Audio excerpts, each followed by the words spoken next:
story on West, there's just one way to handle the killers and the spoilers, and that's with the U.S. Marshal and the smell of gun smoke.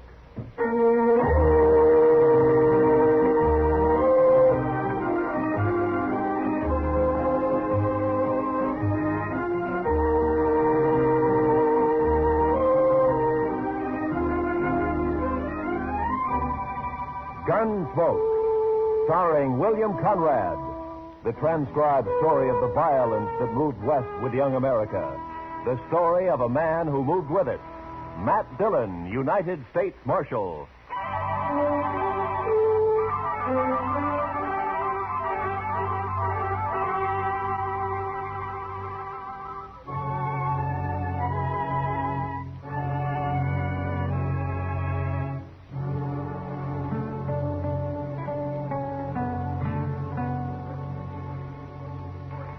You know, Mr. Dillon, on evenings like this, I feel kindly towards everybody. Is that so, Chester? Yes, sir. It's a peaceful.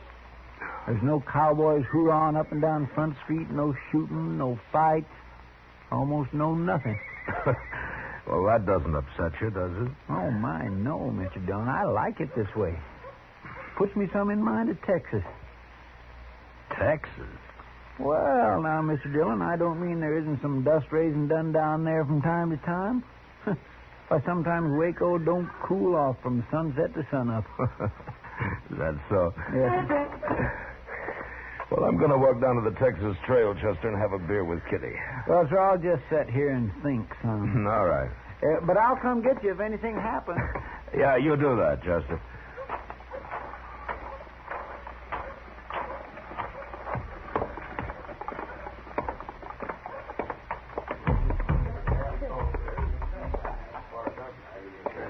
Hello, Matt. Ah, Kitty. I was kind of looking for you. You got time for a beer? Sure. You want to go over to a table? Oh, the bar's cooler. Sam, set up some beer for me and Miss Kitty, will you? Why, sure, Marshal. There you are. It's kind of quiet in here tonight. The whole town's quiet, Matt. Too hot for trouble, maybe. Sometimes heat brings trouble, Kitty. Makes people ouchy. Kitty, bring your beer and come over to the table. I need more luck. Sorry, Webb. I can't right now. Of course you can. Come on. I said I'm sorry, Webb. Your friend will wait for you. Webb, this is Marshal Dillon. Webb Johnson. How are you? Marshal, you won't mind if I take Kitty away for a while, will you? I think Miss Kitty gave you her answer. I heard what she said. But maybe she feels kind of obligated to stay, seeing as you're a marshal. I don't figure my being a peace officer has anything to do with what Miss Kitty decides. Maybe not. But most girls know which side of their bread the butter's on. You better get back to your poker game. Okay. But come over to the table, Kitty, when you're free. How long's he been around here? A couple of days, maybe more. You know anything about him? Not much.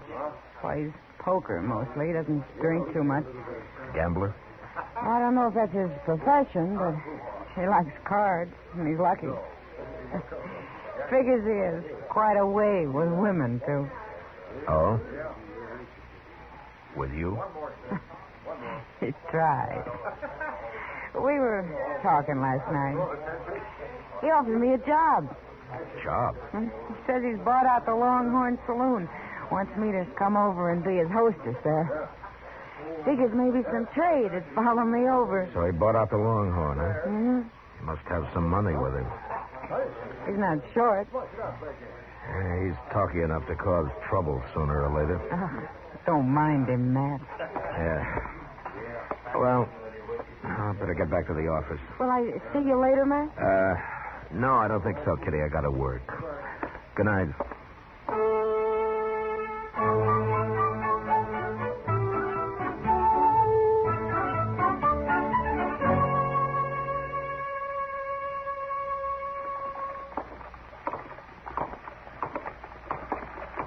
You sure you don't want to eat, Chester? No, sir, thank you kindly, Mr. Dillon, but I already ate. Oh. I think I'll just walk on down to Depot, maybe. The depot? Yes, sir. Chester, what in the world do you do down there? Oh, Mr. Hightower and me just sort of sit around and socialize. Then besides, there's a train due in. Sometimes there's all sorts of things. All right, Chester. I'll see you later. Yes, sir.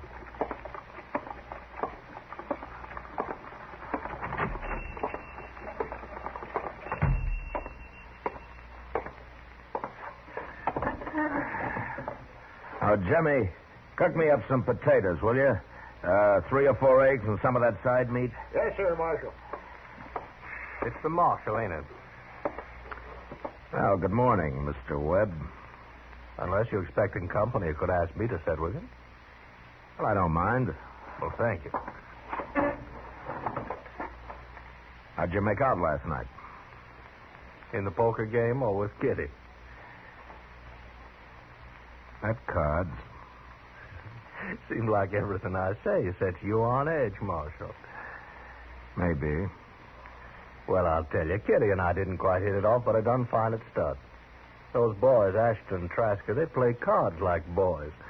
Afraid to push their luck. Sometimes that... Yeah. It's kind of quiet in here tonight. The whole town's quiet. Haunted.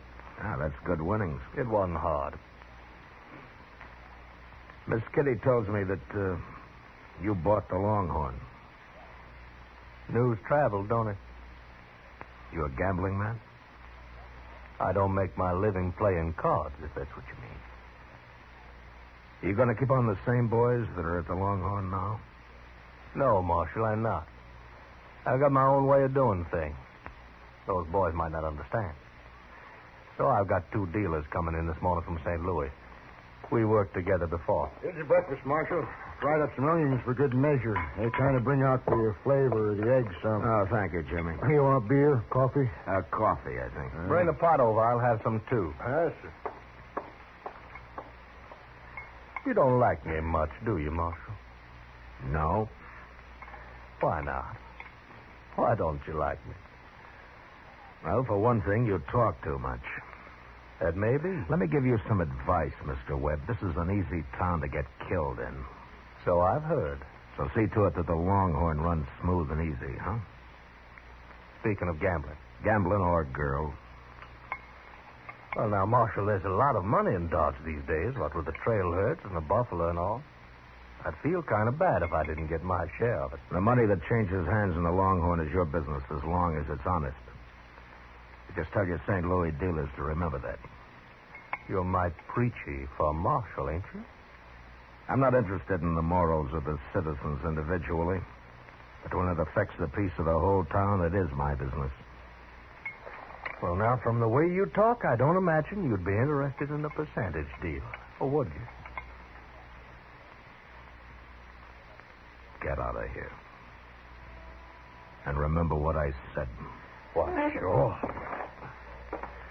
Well, I'll tell you one thing, Marshal. That star on your chest don't scare me one bit. Well, good morning, Miss Russell, and how are you this morning? I swear, I don't understand that Webb Johnson. Sit down, Kitty. Have some coffee. That's why I came by. I figured you'd be eating when there was no one at the office. Chester's down at the depot waiting for the train. Anything important, Matt? No, just the train. He likes trains. Matt, I had a long talk with Webb last night. No? Yeah, after the game broke up, he bought me some drinks. Did he say where he was from, Kitty? Missouri. Mr. Dillon? Mr. Dillon. Yeah, what is it, Chester? Oh, you should have seen it, Mr. Dillon. My gracious alive. The train no sooner come to a stop. Hello, Miss Kitty. The train no sooner come to a stop and they begun getting off. Must be 15 or 20 of them. 15 or 20 what? Girls, Mr. Dillon, girls. In no time at all. The depot platform was just plain crawling with them. Well, they're going to work at the Longhorn. The Longhorn? That's right, Chester. Webb Johnson's bought it. Those are new hostesses. Yeah, they're from St. Louis, Chester. Oh, my goodness, Mr. Dillon, it fair gives a man the shakes to see so many women all at one time. Well, they'll keep, I think. You can go on back to the depot if you want. I'll see you later. Well, don't you want to come look, Mr. Dillon? Like he says, Chester. They'll keep.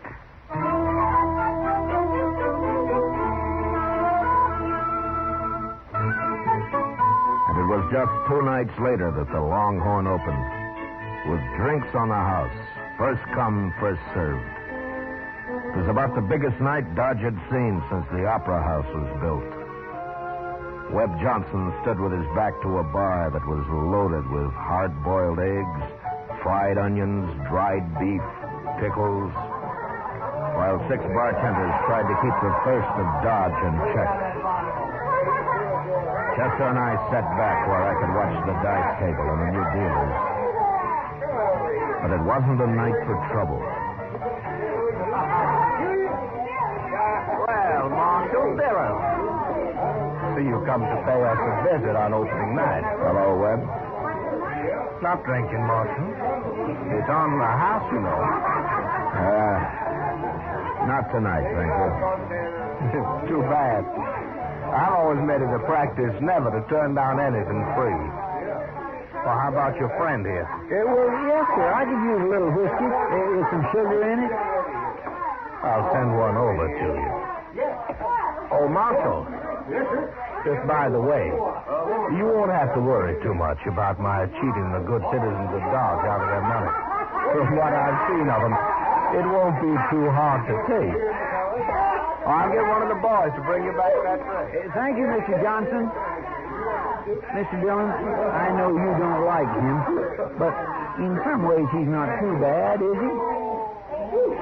Chester, don't ever judge a man by the drinks that he buys you. I'll see you in the morning.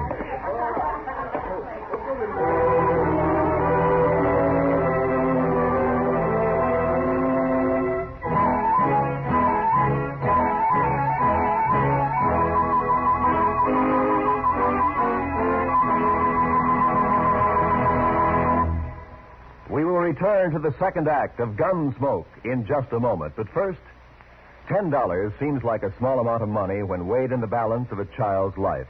Yet a $10 care package, food or clothing, to the war orphans of Korea could easily save a child's life. These children have no parents, homes, or source of food. They are begging for just enough to eat. A contribution in any amount will help. Send it to your local care office, or to CARE New York, or CARE Los Angeles. Now, the second act of Gunsmoke.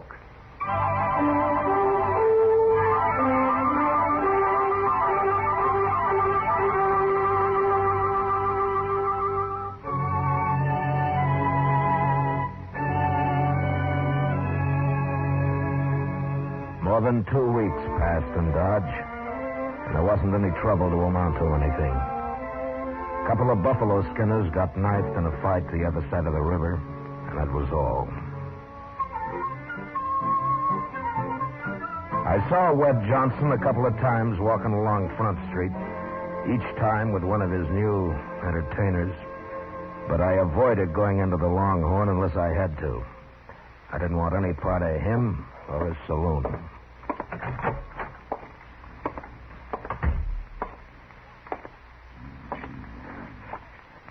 Chester.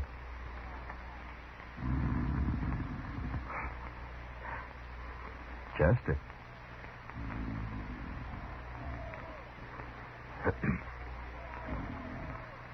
Hey! Oh!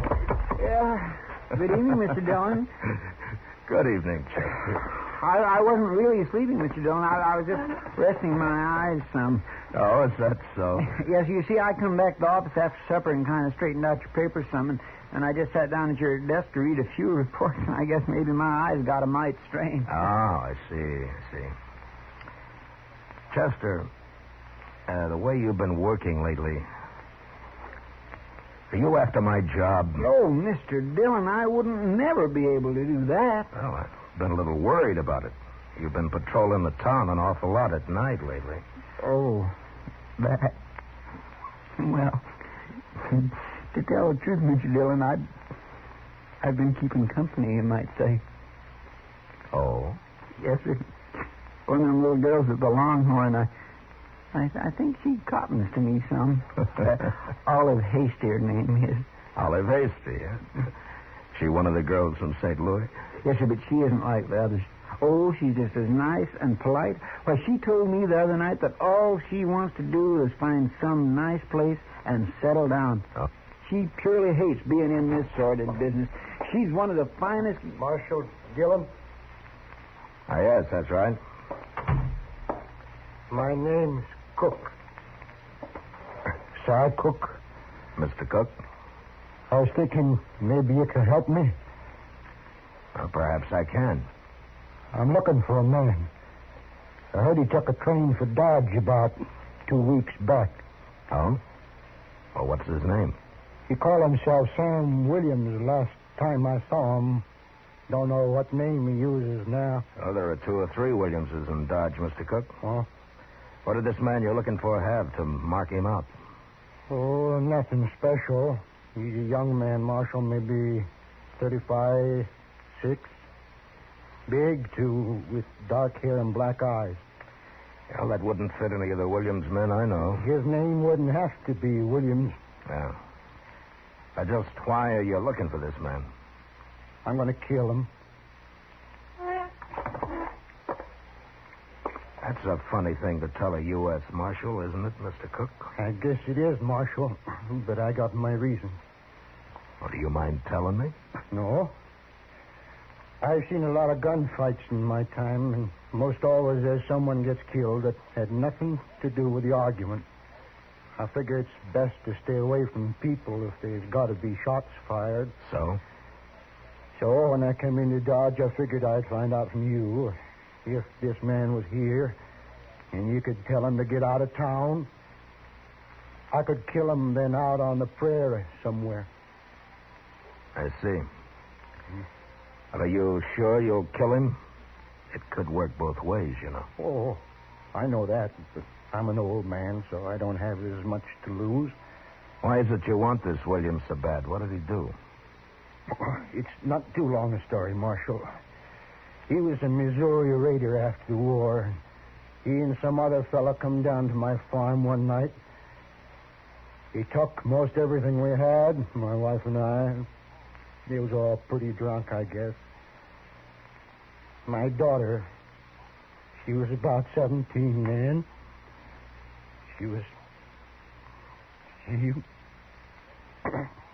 Well, it's not a new story, Marshal. Not. Yeah. I didn't have too much reason for staying on there in Missouri, and I've been following this man ever since. Not too fast sometimes, because it takes money to eat and travel. But I've been following. You think he came to Dodge? That's right, Marshal. I see. Are you staying here, Mr. Cook? I got me room for tonight at the Dodge house. Maybe I'll be there for a day or so while I look around. Yeah. Well, I'll remember what you've told me, Mr. Cook. Well, thank you, Marshal. I sure hope I don't make you any trouble over this. Mr. Dillon? Yeah, I know, Chester. I think it's Webb Johnson, too. Well, what are you going to do? I'll try to get Webb to leave town for a few days until I can get Cook there headed out somewhere else on a false trail. But if that Webb Johnson really did that, shouldn't he go to jail or at least go to trial? We don't know what happened at the Cook farm other than what he just told us. My guess is he won't ever tell us any more. He figures it's his business to take care of in his own way. What are you going to do? Well, I'm going to go down to the Longhorn. Have a talk with Webb.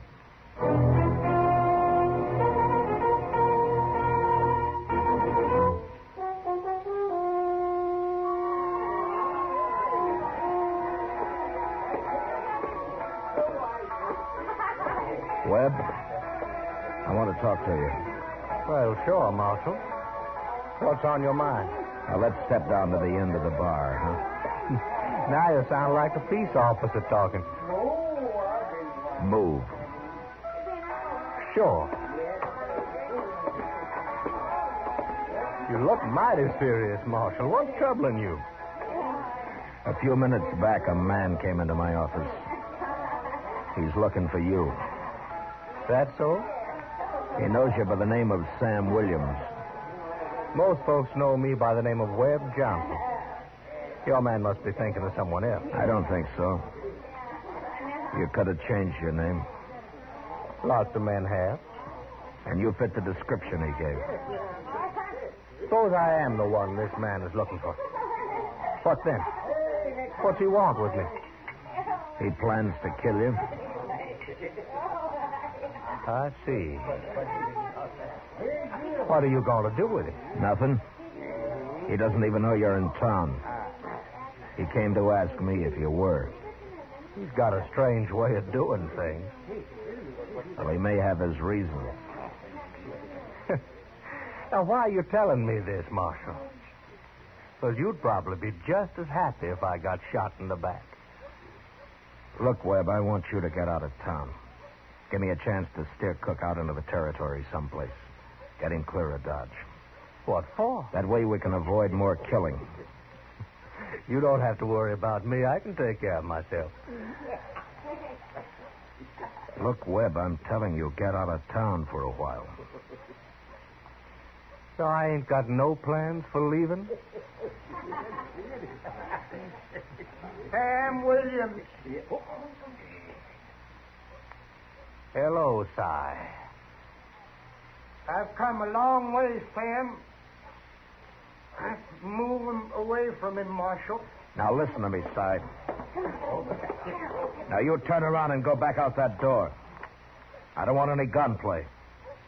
And you turn around slow. No use, Marshal.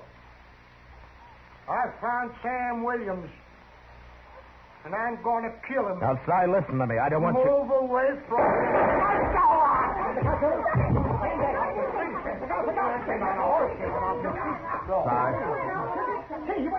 Si. He's dead, isn't he? Yeah, he's dead. Well, he was bound to get himself hurt sooner or later. He was crazy as a hooty owl. Who did this, Webb? Well, why'd he ask me that, Marshal? Because Cook told me why he held a grudge against you. Why he was looking for you. You mean that story about the farm and his daughter-in-law? Well, now, what about it, Marshal? You couldn't prove nothing now, even if it was true.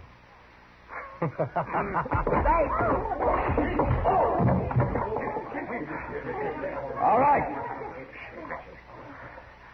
All right, a couple of you men drag this outside and dump it in the street. And you three, you'll carry Cook up to Doc's place.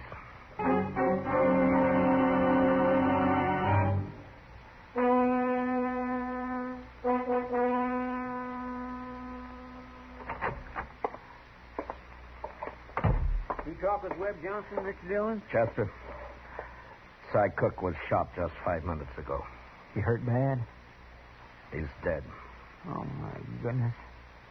Webb Johnson? No, I was standing beside Johnson. It was somebody outside.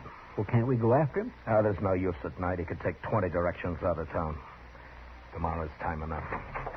Marshal Dillon. Why, Miss Olive, what in the world? Come here. You'll come after me.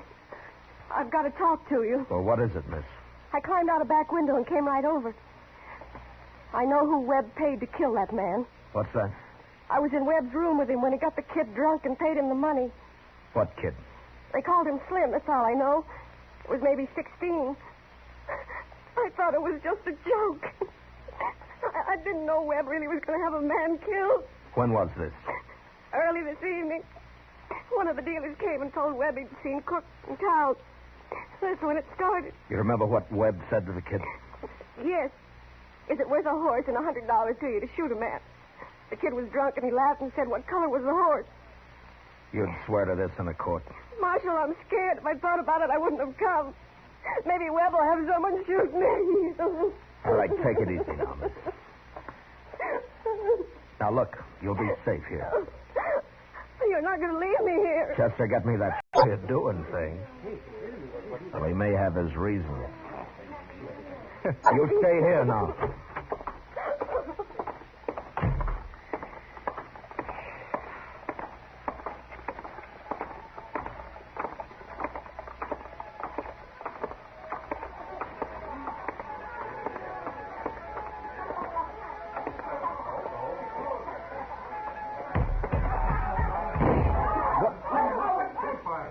right, Chester, climb up on the bar. And shoot the first man that makes a move. Yes, sir. You two men, you dealers. Get over against the wall. Now go on, belly up. I'll cut you in half if you make a move. All right, now where's Johnson? I said, where's Johnson? Where is he? He's upstairs, Marshal. He's in the office. All right, Sorrells, you're deputized. Stand by the door there. No one goes in or out. Yes. Chester, I'm going upstairs.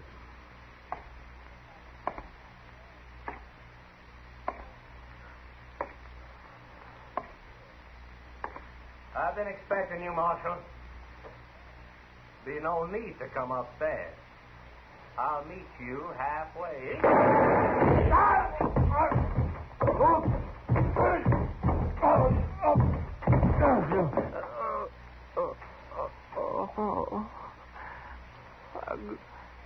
I'm gonna die.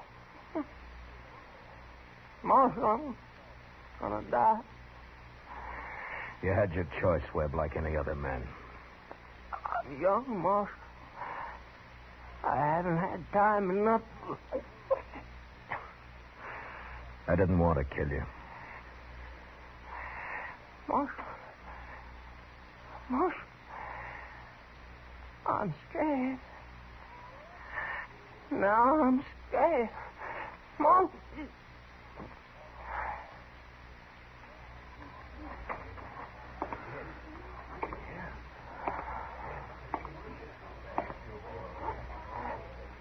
All right. Gentlemen, cut loose and ride for home. Until further notice, the Longhorn Saloon's closed.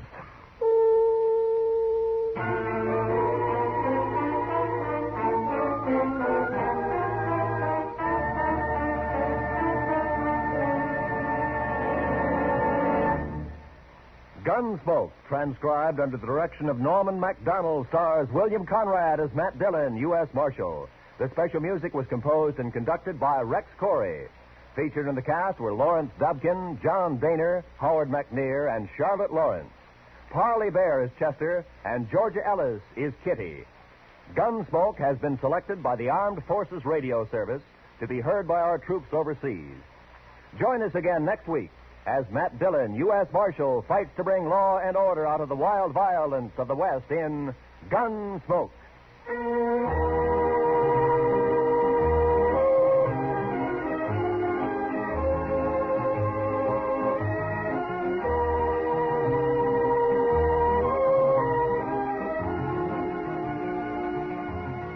Plasma is saving many lives that would otherwise be lost at the fighting front in Korea, but the reserve of plasma is almost exhausted.